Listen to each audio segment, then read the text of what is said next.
사랑하는 성도 여러분, 하나님께서는 모든 사람을 사랑하시지만 각 사람을 특별한 목적을 위해 부르십니다. 오늘 본문에서 우리는 레위 지파가 다른 이스라엘 지파와 다르게 특별한 사명을 받았음을 봅니다. 그들은 싸우는 군대의 수에 포함되지 않았고 땅을 기업으로 받지도 않았지만 하나님께서 맡기신 거룩한 사명을 위해 따로 구별되었습니다. 오늘 우리는 이 말씀을 통해 하나님께서 우리에게 주신 사명이 무엇인지 그리고 그것을 어떻게 감당해야 하는지를 묵상해 보고자 합니다. 본문 47절에서 50절을 보면 레위인은 다른 지파처럼 계수되지 않았습니다. 왜일까요? 그것은 그들의 사명이 전쟁이 아니라 하나님의 성막을 섬기는 것이었기 때문입니다. 레위인은 하나님이 임재하시는 성막을 관리하고 운반하며 봉사하는 역할을 맡았습니다. 이 사명은 결코 가벼운 것이 아니었습니다. 성막은 하나님의 영광이 임하는 곳이며 온 이스라엘의 중심이 되는 장소였습니다. 레위인은 그 성막이 더럽혀지지 않도록 하나님의 임재가 이스라엘 가운데 지속되도록 섬겨야 했습니다.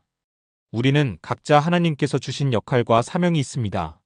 어떤 사람은 말씀을 전하는 사명을 받고 어떤 사람은 교회를 섬기는 사명을 받으며 어떤 사람은 가정과 직장에서 하나님의 빛을 비추는 사명을 받습니다. 중요한 것은 내가 하나님 앞에서 어떤 사명을 맡았는지를 깨닫고 그것을 충성스럽게 감당하는 것입니다. 레위인의 역할은 단순한 관리가 아니라 하나님 앞에서 맡겨진 거룩한 책임이었습니다. 본문 51절에 보면 외인이 가까이 오면 죽일지며 라고 기록되어 있습니다. 이는 하나님께서 자신의 거룩함을 얼마나 중요하게 여기시는지를 보여줍니다. 레위인은 성막을 보호하고 이스라엘 백성이 하나님의 명령을 어겨 심판을 받지 않도록 돕는 역할을 했습니다.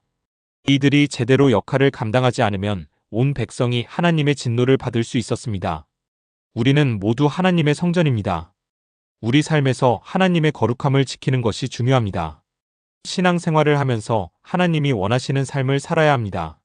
세상의 가치관과 타협하지 않고 하나님이 기뻐하시는 거룩한 삶을 추구해야 합니다.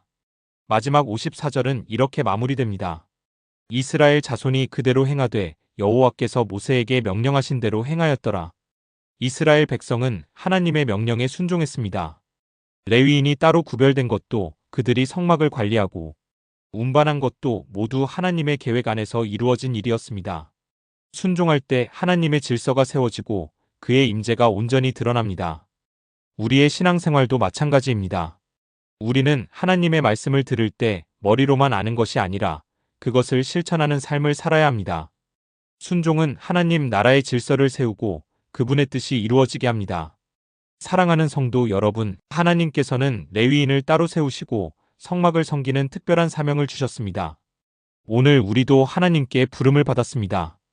교회와 가정을 섬기는 사명, 예배자로서 하나님의 거룩함을 지키는 사명, 하나님의 뜻을 이루기 위해 순종하는 사명. 우리는 각자 다른 자리에서 하나님께 쓰임받고 있습니다. 중요한 것은 내가 어디에 있든지 하나님께서 맡기신 사명을 충성스럽게 감당하는 것입니다. 오늘 하루도 하나님이 주신 자리에서 그분의 임재를 경험하며 거룩한 부르심에 순종하는 저와 여러분이 되기를 주님의 이름으로 축원합니다.